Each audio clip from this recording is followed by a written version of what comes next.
नमस्कार दोस्तों, मैं आपका दोस्त दीपक बुडरेजा। भाजपा ने भिवानी के अंदर संगठन बनाना अब शुरू कर दिया है। जिला अध्यक्ष वीरेंद्र कौशिक जी को बनाया गया है। वीरेंद्र कौशिक जी यूँ तो किसी परिचय के मोहताज नहीं है। 1997 से लेकर के 2000 तक इन्होंने हरियाणा छात्र कल्याण परिषद जो है वो बनाई थी। उसके बाद फिर ये 2014 में बीजेपी के अंदर भी शामिल हो गए थे। उससे पहले 1997 में और उससे पहले आपको बताया था कि 2000 से लेकर के 2007 तक ये NSUI के अंदर भी रहे हैं। आज उनसे मुलाकात करेंगे, उनसे पूछेंगे कि किस प्रकार से संगठन को बढ़ाएंगे, किस प्रकार से संगठन को बढ़ाएंगे। वीरेंद्र जी हमारे साथ हैं, साथ ही हमारे साथ वरिष्ठ पत्रकार अपने अजय मल्होत्रा जी भी साथ में ही हैं, उनसे भी हम बातचीत करेंगे। वीरेंद्र जी, पहले मैं आपके पास ही आना चाहूँगा। जिला अध्यक्ष का चुनाव आपने जीता है, हालांकि चुनाव ही कहा जाएगा क्योंकि नामांकन भरवाए थे। हालांकि 53-54 लोगों ने नामांकन भरे थे, लेकिन उसी दिन फिर 53 लोगों ने वापस भी ले लिए। पहले तो मैं यही जानना चाहूँगा, ऐसा क्या हुआ कि पहले तो लोगों ने बड़ी तेज़ी से, आज आपके बीजेपी के जो कार्यकर्ता थे, नामांकन भर दिए कि जिला अध्यक्ष बनेंगे, और फिर एकदम से तेज़ी से ही नाम वापस ले लिए 53 के 53 लोगों ने। एक नाम रह गया था वीरेंद्र कौशिक जी का। ऐसा क्या हुआ सर? नहीं, ऐसा नहीं है। पार्टी के हमने सब लोगों ने फार्म भरे थे और जो जो इच्छुक लोग थे कि जो चाहते थे किस पद पर रहकर इस दायित्व को निभाएं, उन्होंने सब ने अपनी इच्छा प्रकट की। और इच्छा के साथ में हमारी जो पार्टी है वो एक परिवार की तरह काम करती है। तो उस सब लोगों ने बाद में निर्णय ये लिया कि हम ये चीज़ें, हमारी जो चुनाव की जो प्रक्रिया है, हमारे से बड़े, हमारे से जो ऊपरी स्तर के जो लोग हैं, ये फैसला भी हम उन पे छोड़ते हैं। और हमारे जो भी 54 जो थे, मैंने भी नॉमिनेशन वापस ले लिया था और हमने छोड़ दिया था कि भाई जो पार्टी फैसला करेगी सर्वसम्मति से वो हमें मंजूर होगा। और हमने सर्वसम्मति, पार्टी ने जो सभी कार्यकर्ताओं ने मिलकर फिर एक नाम पर जताई, वो मेरा नाम था। तो पार्टी ने हमें उसको जिम्मेवारी निभाने का मौका दे दिया। अब आगे का क्या रहेगा सर? किस प्रकार से संगठन को बढ़ाएंगे? क्योंकि जिला अध्यक्ष की जिम्मेवारी आपके पास है। हालांकि उससे पहले तो लॉबिंग बहुत चल रही थी। बड़े बड़े नेता जो है अपने लोगों को लेकर के, अपने नेताओं को लेकर के दिल्ली दरबार के अंदर, कभी चंडीगढ़ दरबार के अंदर भी घूम रहे थे कि शायद जिला अध्यक्ष उनका बन जाएगा। लेकिन ऐसा क्या हुआ, ऐसा कौन सा दाव खेला आपने कि आपका तो दाव ऊपर हो गया और वो पटकनी खा गए? नहीं, ऐसी किसी की कोई पटखने की ऐसा मैं नहीं मानता। सब कार्यकर्ता हैं हमारे और महत्वाकांक्षी सभी होते हैं, सभी जिम्मेवारियां निभाने का प्रयास करते हैं। और जो व्यक्ति काम करेगा किसी पार्टी के लिए, समय देगा, तो उसकी महत्वाकांक्षा भी है, लाजमी होगी। और उस एवज में कोई आदमी ज़िले में पद मांगता है, कोई जिला अध्यक्ष का पद दायित्व मांगता है, तो वो अपनी लॉबिंग करना जायज़ है, उसमें कोई दिक्कत नहीं है। सब लोग अपने अपने प्रयास, सब लोगों ने बताया जाके कि भाई मैंने ये काम किया पार्टी में, मैंने इस प्रकार से काम किया है, अब मैं ये काम कर सकता हूँ। पार्टी में अपना काम बताना ज़रूरी है और काम समय समय पर काम जो मांगते हैं उनको काम पार्टी देती रहती है। लेकिन जिला अध्यक्ष का पद है कि भाई एक ही बन पाएगा। और जो साथी लोग हैं जिन्होंने उस वक्त जिम्मेवारी निभाने का अपना कोशिश की, वो सारी जिम्मेवारी अब हम मिल के निभाएंगे। कोई जिला लेवल पर निभाएगा, कोई प्रदेश लेवल पर निभाएगा, सब लोग हम मिलजुल के काम करेंगे पार्टी के अंदर। वीरेंद्र जी, भिवानी बहुत ज़्यादा जातीय समीकरणों पे रहा है। आप पीछे कोई भी चुनाव उठा के देख लीजिए, हमेशा जातीय समीकरण हावी रहे हैं। तो आप इन जातीय समीकरणों को बीइंग संगठन का अध्यक्ष अब आप हो गए, आपके लिए सभी जातियां एक तरह से बराबर हो गई, आप कैसे साधोगे इन सभी जातियों? नहीं, जातियों का तो देखो ज़्यादा, मैं तो मेरी जो भाजपा की जो भूमिका होती है, मेरे हिसाब से जातीय समीकरण तो कम होते हैं, लेकिन फिर भी समाज के अंदर रहते हैं तो समाज को प्रतिनिधित्व देना भी पड़ता है। और सभी जातियों का समीकरण पहले भी अच्छी प्रकार से साधा गया है, अब भी साधा जाएगा। हम पार्टी का निर्णय है कि हम ज़िले के अंदर, मंडल के अंदर जो हमारी कार्यकारिणी बनेगी, उनके अंदर 33% रिजर्वेशन हम महिलाओं को देंगे अब की बार। और इसी प्रकार से SC भाई हमारा कोई है तो उनको भी हम उसके अंदर रखेंगे, रखते भी हैं। तो इस प्रकार से जो चीज़ पीछे रह गई हैं उन लोगों को संगठन के जरिए हम राजनीति में, भारतीय जनता पार्टी में आगे लाने का प्रयास कर रहे हैं। संगठन में जो लोग हैं, कार्यकर्ता हैं, उनको एक शिकायत रहती है कि इस अधिकारी उनकी सुनते नहीं हैं और सरकार में होने के बावजूद उनकी नहीं चलती। वो मतलब कि अपने जो मतदाता हैं उनका काम नहीं करवा पाते। इस चीज़ की आमतौर पर शिकायतें हैं। पिछले दिनों नारनौल में भी अरविंद शर्मा जी के सामने भी आई, विज साहब के सामने भी आई, नायब सैनी जी के सामने भी आती है। तो आपके सामने भी ये चुनौती रहेगी कि भाई कार्यकर्ताओं को आप किस प्रकार से एडजस्ट करवा पाएंगे कि वो जो सार्वजनिक कार्य हैं या उनके अधिकारियों से जो उनको नहीं तवज्जो मिलती, उसको कैसे आप उस गैप को पूरा करेंगे? नहीं, मेरा प्रयास पूरा रहेगा कि संगठन का हर कार्यकर्ता, जिस कार्यकर्ता ने हमारे लिए 1 घंटा दिया है, 1 दिन दिया है या साल दिया है, उस कार्यकर्ता का मान सम्मान संगठन के जरिए भी हो। और जो आपने बात रखी है, प्रशासनिक मामलों में जब कोई सार्वजनिक काम और सच्चा काम, अच्छा काम वो लेके कहीं प्रशासन में जाते हैं और उनको तवज्जो न दी जाए, ऐसा मेरे कार्यकाल में नहीं होगा और ना ही मैं होने दूंगा इस प्रकार से। आप विधायक जैसे भिवानी में भाजपा के हैं, उनके साथ फिर आप कैसे तालमेल बना पाएंगे? क्योंकि हर एक लॉबिंग होती है, राजनीति में धड़े होते हैं, तो उस चीज़ को कैसे एडजस्ट करेंगे? नहीं, मेरा वो स्वभाव ही नहीं है किसी प्रकार का धड़ों में मैं बटूं। या भारतीय जनता पार्टी तो एक परिवार है, उस परिवार के नाते सब लोग मिलके काम करते हैं। संगठन अपना काम करता है, विधायिका अपना काम करते हैं।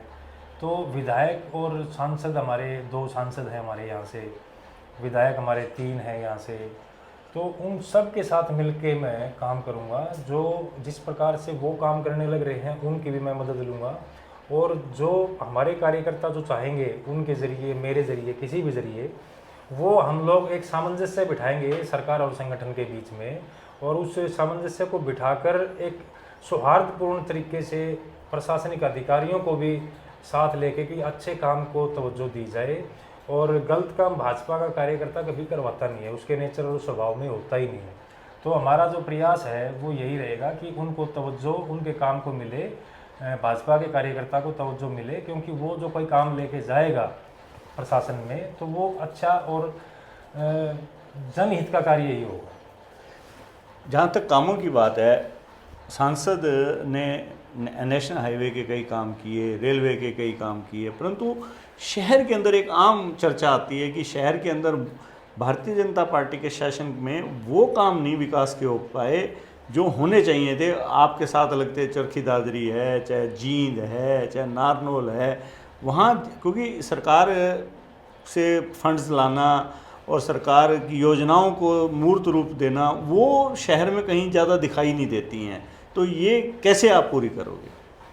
देखो, सरकार का काम है, वो तो सरकार के विधायक हैं, वो करेंगे। लेकिन हम जिला अध्यक्ष रूलिंग पार्टी के हैं, तो हमारा दायित्व भी उतना ही है और उसको हम निभाने का पूरा प्रयास करेंगे। और मेरा तो ये मानना है कि भिवानी ज़िला किसी प्रकार से पीछे नहीं है, चाहे वो रोड्स के मामले हों, चाहे जैसे यूनिवर्सिटी हमारे बनने लग रही है, हमारे यहाँ मेडिकल कॉलेज बनने लग रहा है, यहाँ पे अभी इंडस्ट्रियल जो बेल्ट है हमारी वो तो सारी भरी हुई है। उसके अलावा अभी सोचने लग रहे हैं, कुछ अमली जामा पहना रहे हैं कि इंडस्ट्री जोन IMT की तरफ पे यहाँ पे बनाई जाए।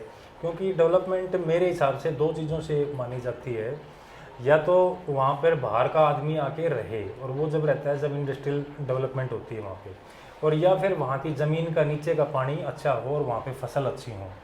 भिवानी का हमारा नीचे का पानी 20 किलोमीटर की सराउंडिंग में अच्छा नहीं है, और अच्छा नहीं होने के कारण वहाँ पे फसल अच्छी हमारी नहीं होती है। जबकि दादरी में आपने जिस प्रकार से जिक्र किया कि पैसों में थोड़े ठीक है, क्योंकि वहाँ पानी नीचे ज़रूर है लेकिन अच्छा है पानी वहाँ का, और वहाँ पे फसलें अच्छी होती हैं, जो किसानों के पास अच्छा पैसा है। हमारे यहाँ थोड़ी सी तकलीफ है कि फसल जो पानी है, जो सिंचाई के लायक जो पानी आता है, वो तो हर जगह तक पहुँच नहीं सकता, वो कम मात्रा में मिल पाना और नीचे का पानी ख़राब हो पाना। तो हमारे जो किसान हैं वो मजबूत स्थिति में नहीं है, चाहे वो उमराव, धारेड़ू, कायला, बडाड़ा, बामड़ा, इस सांगा गांव है हमारे नज़दीक लगते हुए बुआनी खेड़ा बेल्ट की तरफ हम बढ़ते हैं। तो ये हमारे यहाँ दिक्कत पानी की है। इंडस्ट्री के लिए हमारा ऐसा प्रयास रहेगा कि यहाँ पे इंडस्ट्रियल मॉडल टाउनशिप IMT यहाँ पे आए, और यहाँ पे बड़ी बड़ी फैक्ट्रियाँ अब लगे 152 के नज़दीक हम पहुँच चुके हैं। जो रोड की सुविधाएँ होती हैं वो हमारे साथ कनेक्टिविटी हमारी अच्छी हो गई, क्योंकि बीच में भिवानी अलग थलग सा था, क्योंकि ना तो 1 नंबर हाईवे पे है, ना ही जयपुर बड़े हाईवे पे कोई हाईवे कनेक्ट नहीं था यहाँ पे। अब बीच की मिड की बात करते हैं हम, जहाँ पे जींद कैथल हैं वो भी इस प्रकार से ही थे, लेकिन वहाँ का पानी और वहाँ जीरी की फसल इस प्रकार से लोगों की जो रिच जो लोग हो गए वहाँ पे वो इसी प्रकार से हुए, क्योंकि वहाँ की जो किलों की कीमतें फसल की वो अच्छी कीमतें उनको मिली, तो पैसा आया। हमारे किसान के पास पैसा थोड़ा सा नहीं है, वो एक मजबूरी है। वीरेंद्र जी, आप विकास की बात कर रहे हो, आपका मेडिकल कॉलेज 10 साल हो गए आज तक शुरू नहीं हो पाया। आपके जो फ्लाईओवर बनने शुरू होते हैं, जीतू वाला जोड़ का फ्लाईओवर था 4 साल में नहीं पूरा हुआ, आपका मैम रोड का 5 साल में पूरा हुआ, आपका मुंडाल वाला हाईवे 4 साल में पूरा नहीं हुआ। तो ये कौन सा विकास है कि एक काम शुरू होता है और वो पूरा नहीं होता? 5-5 साल लग जाते हैं, 10-10 साल लग जाते हैं। भिवानी के साथ ही चुरू का मेडिकल कॉलेज मंजूर हुआ था, वो बन के वहाँ पर क्लासेस भी लगने लग गई हैं। आपके यहाँ पर भवन भी आज तक पूरा नहीं होके दिया और आज तक शुरू नहीं हुआ, 10 साल। और इसी प्रकार आपकी जो और योजनाएं हैं, आपके यहाँ कोई इंडस्ट्रियल टाउनशिप नहीं आई है और शहरों के अंदर हुआ है। आपके यहाँ पर जो भी काम हुए हैं, नेशनल हाईवे अथॉरिटी या केंद्र सरकार की योजनाएं, चाहे अमृत भारत रेलवे स्टेशन है, चाहे आपका, वो तो हुए, परंतु राज्य सरकार से वो जो अपेक्षाएं थी वो हम नहीं पूरी कर पाए। इसका क्या कारण है? इसका मैं तो कोई कारण नहीं मानता, क्योंकि रोड जैसे बन गए, कोई गांव है हमारे जितने भी, वो जो पैसा हमारे को रेवेन्यू आता है हरियाणा सरकार का, उस रेवेन्यू का जो हिस्सा हमें मिलता है, कोई गांव ऐसा नहीं है कि जिसकी गलियां पक्की नहीं हो, वो भी हमारा हिस्सा है। कोई रोड ऐसा नहीं है कि जो इन 10 सालों के अंदर 2 या 3 बार ना बना हो, वो भी हमारा हिस्सा है। किसी जो काम करने वाले लोग हैं उनकी तनख्वाह, उनका इनकम सोर्स डबल ना हुआ हो, तो मेरे हिसाब से हर चीज़ के बारे में अच्छे प्रकार से पैसा लगा है। और जहाँ तक मेडिकल कॉलेज की बात है, मेडिकल कॉलेज बन के खड़ा है, रेडी है, और अब उसको इसी सेशन में स्टार्ट होना है सिर्फ। और कहीं भी हम ये तो ज़रूर देख सकते हैं कि भाई लेट बना है, लेकिन बना तो है, उसके की शुरुआत करके हमने उस चीज़ को अमली जामा पहनाया है। चाहे वो आप बात करोगे, वो जो केएमपी की कांग्रेस ने स्टार्ट कर दिया था, वो पता नहीं छोड़ दिया, लेकिन किस प्रकार से उसको पूरा किया। जो छोटे वे सारे काम हैं और जो हमने शुरू भी किए हैं, वो सारे के सारे काम हम लगातार कंटिन्यू करने लग रहे हैं, और किसी के अंदर कोई कोताही नहीं बरती जाती। कोई टेक्निकल मिस्टेक कहीं कहीं आती हैं, टेक्निकल प्रॉब्लम होती हैं। जीतू वाले पे भी शायद कोई टेक्निकल प्रॉब्लम थी, मेरे को ज़्यादा नहीं पता इस बारे में, लेकिन टेक्निकल प्रॉब्लम जरूर थी जिसकी वजह से बीच में वो अटका, और वो अब कंटिन्यू चलने लग रहा है वो मामला। और ये नेशनल जो ये पुल हैं आपने जो बताइए, दोनों रेडी हो गए हैं, मुंडाल वाला भी रेडी है और ये आपका ये चलने लग गया है। तो उस दिशा के अंदर जो इतने भारी भरकम कई करोड़ों के जो काम हैं वो बड़े आसानी से हम करने लग रहे हैं। तो ये उसी चीज़ का प्रयास है कि हम आखिरी आदमी तक, और जो इंफ्रास्ट्रक्चर की जो चीज़ें हमें देनी है वो हम देने का पूरा प्रयास करने लग रहे हैं। आप ये हांसी तक का हाईवे देख रहे हैं आप, ये बड़ी स्पीड से बनने लग रहा है। तो कई बार कॉन्ट्रैक्टर के ऊपर भी डिपेंड करता है कि वो कॉन्ट्रैक्टर कितने अच्छी प्रकार से काम करता है। कोई ढीला कॉन्ट्रैक्टर हो तो ढील में काम करेगा, लेकिन काम अवश्य होने लग रहा है। सबसे महत्वपूर्ण बात होती है शिक्षा की और स्वास्थ्य की। दोनों ही मामलों के अंदर भिवानी जो है वो पिछड़ा हुआ साबित होता है, क्योंकि अगर मान लो स्वास्थ्य की भी किसी प्रकार की कोई दिक्कत आती है तो हमें हिसार या फिर रोहतक जाना पड़ता है। शिक्षा की अगर बात हो तो आप खुद देख रहे हैं, आप यहीं पर पले बड़े भी, आप स्टूडेंट लीडर भी रहे हैं, NSUI से भी आप जुड़े रहे हैं, आप देख रहे हो तब से लेकर के अब तक अगर शिक्षा के बारे में बात करें तो क्या विकास हुआ है आपके सामने में? एक विश्वविद्यालय बना है, वो भी आज तक 10 सालों में महिलाओं का वहाँ पर कोई हॉस्टल नहीं है। बाहर की बच्चियाँ कैसे पढ़ें, बच्चों का लड़कों का कोई हॉस्टल नहीं है, फैकल्टी वहाँ पूरी नहीं है, ब्लॉक्स वहाँ पूरे नहीं है। मतलब कि इतना समय, इसके साथ में जो यूनिवर्सिटीज़ बननी शुरू होती हैं वो बन के तैयार हो जाती हैं, चाहे आपका जींद की यूनिवर्सिटी है, चाहे आपकी सेंट्रल यूनिवर्सिटी है, परंतु भिवानी में ही क्यों ये आगे ब्रेक लगती है?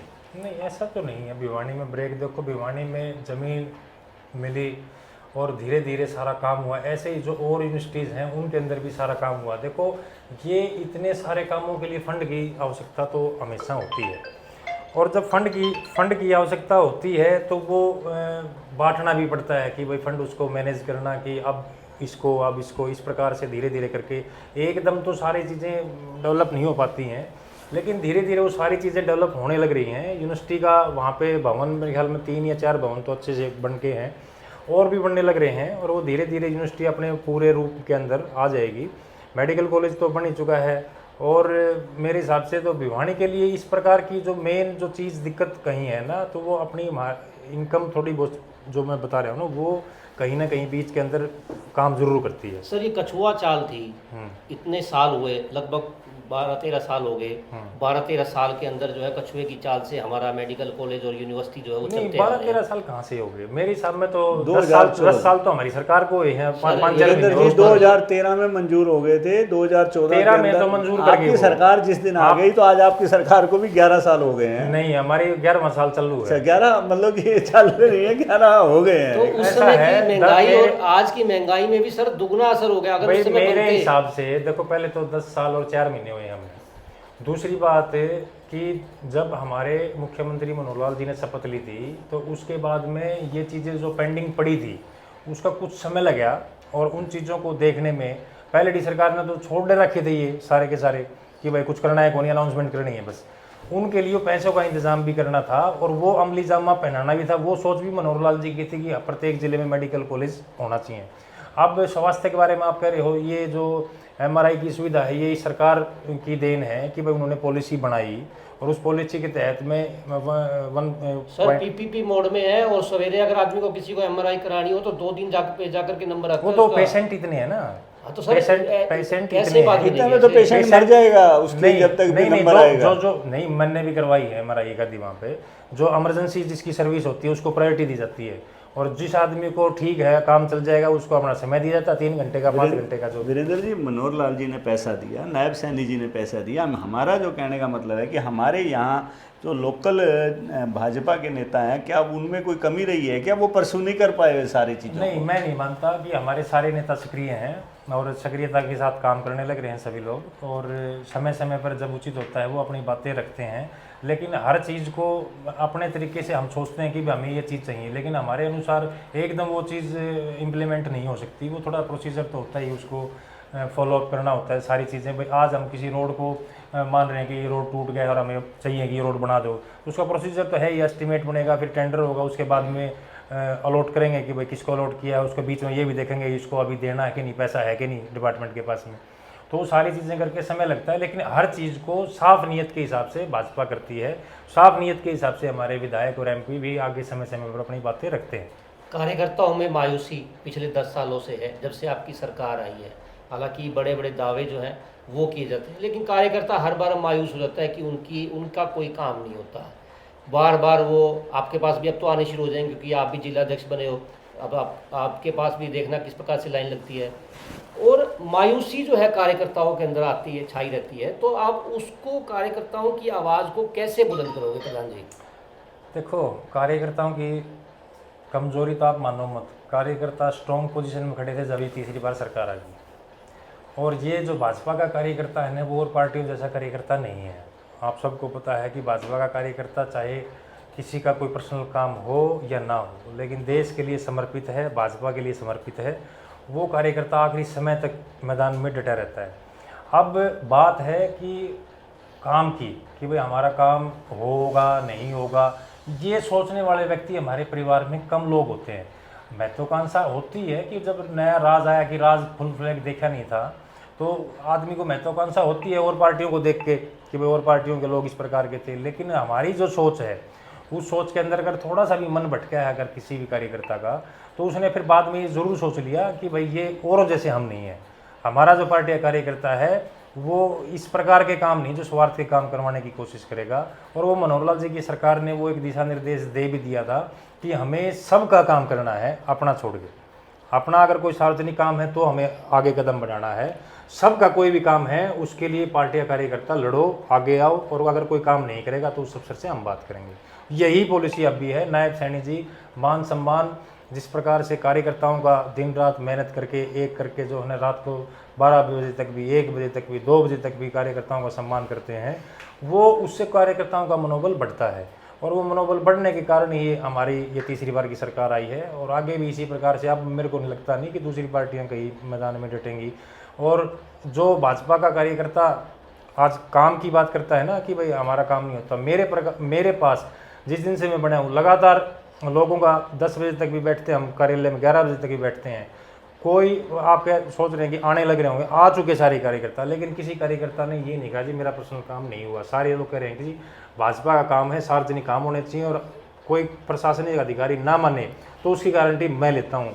मैं उनको अपनी तरीके से, संगठन के तरीके से, प्रशासन को, सबको जो काम अच्छा है वो काम किसी का नहीं रुकेगा, मैं उनको आश्वासन देता हूँ। संगठन में जिम्मेवारी मिल जाती है तो उसके बाद नेता कहते हैं कि अगर संगठन में जिम्मेवारी ना लेते तो चुनाव लड़ देते। आपके अंदर भी मंशा शायद यही रही होगी, लेकिन अब आपने संगठन में जिम्मेवारी ले ली, क्या कहोगे आप? देखो, जिला अध्यक्ष का काम है, परिवार का मुखिया होता है ज़िले में, और जिला अध्यक्ष को संगठन चलाना है, ना कि चुनाव लड़ना है। मेरी जब तक मैं जिला अध्यक्ष की पोस्ट पे हूँ, मेरी कोई महत्वाकांक्षा नहीं है, ना ही मेरी चुनाव लड़ने की कोई इच्छा है। जब तक मैं जिला अध्यक्ष की पोस्ट पे हूँ, ना ही मेरी ऐसी सोच होगी कि मैं कोई चुनाव लड़ूँ। मेरी सिर्फ एक इच्छा होगी, संगठन की दायित्व जिम्मेवारी जो मेरे को दी गई है मैं उसको निभाऊं, और मेरे जो कार्यकर्ता पार्टी के लिए समय देते हैं उन कार्यकर्ताओं के लिए मैं वो काम करके दिखाऊं जो वो उनकी उम्मीद हो कि भाई इस प्रकार से भी काम होता है। मेरी सबसे पहला प्रयास यही रहेगा, और जो दायित्व जो ऊपर से काम आएंगे पार्टी के नियमित, वो सारे काम इम्प्लीमेंट अच्छे तरीके से ज़िले में हों। हमारे सारे विधायक जीत के चुनाव तो खैर मेरे कार्यकाल में होगा या नहीं पता नहीं, लेकिन जो भी हमारे जो पार्टी के एमएलए हैं वो अच्छे तरीके से काम करें, और कार्यकर्ताओं के साथ सामंजस्य बैठाने का काम मैं करूँगा। आखिरी प्रश्न है कि आप अपनी टीम, नई टीम कब बना लेंगे? मेरा आइडिया है कि शायद 15-20 दिन के अंदर नई टीम की पहली लिस्ट आने की संभावनाएं हैं। मैं अपने हिसाब से देखने लग रहा हूँ कि कार्यकर्ताओं को, किस किस कार्यकर्ताओं को कैसे कैसे स्थान मेरे दिमाग में चल रहा है। बाकी फैसला तो प्रदेश को करना होता है। मैं मेरी सूची लेके जाऊँगा वहाँ पे, और मैं अपनी बातें रखूँगा कि ये कार्यकर्ता इस प्रकार का काम कर सकता है, ये इस प्रकार का कर सकता है, तो प्रदेश जो फाइनल करेगा वो जिम्मेवारियाँ नीचे आ जाएंगी। ये थे वीरेंद्र कौशिक जी। वीरेंद्र कौशिक जी जिले के प्रधान हैं भिवानी के बीजेपी के, और उनका कहना है कि अंदर आने वाले 15 से 20 दिनों के अंदर ही जो संगठन है उसका प्रारूप जो है वो तैयार कर लेंगे, प्रदेश को जो है वो सौंप देंगे, ताकि वहाँ से घोषणा उसके, क्यों प्रधान जी यही बात है ना, घोषणाएं जो है वो ऊपर से करवाएंगे, लेकिन प्रारूप जो है वो वीरेंद्र कौशिक जी बनाएंगे। जिलाध्यक्ष हैं भिवानी के, और कहना है कि सभी संगठन को एक साथ लेकर के चलेंगे ताकि कोई भी पीछे ना रहे। हालांकि एक बात इन्होंने ये भी कही है कि कार्यकर्ता मायूस नहीं रहेंगे। हालांकि जिस प्रकार से कार्यकर्ताओं के बीच में जाते हैं तो उनका तो कहना यही होता है कि सरकार बेशक से बनी है लेकिन काम कोई नहीं होते। अब देखना ये होगा कि आने वाले समय के अंदर कार्यकर्ता इस बात को कैसे रखते हैं। आज के लिए बस इतना ही, कल फिर दोबारा मिलेंगे नई खबर के साथ। नमस्कार।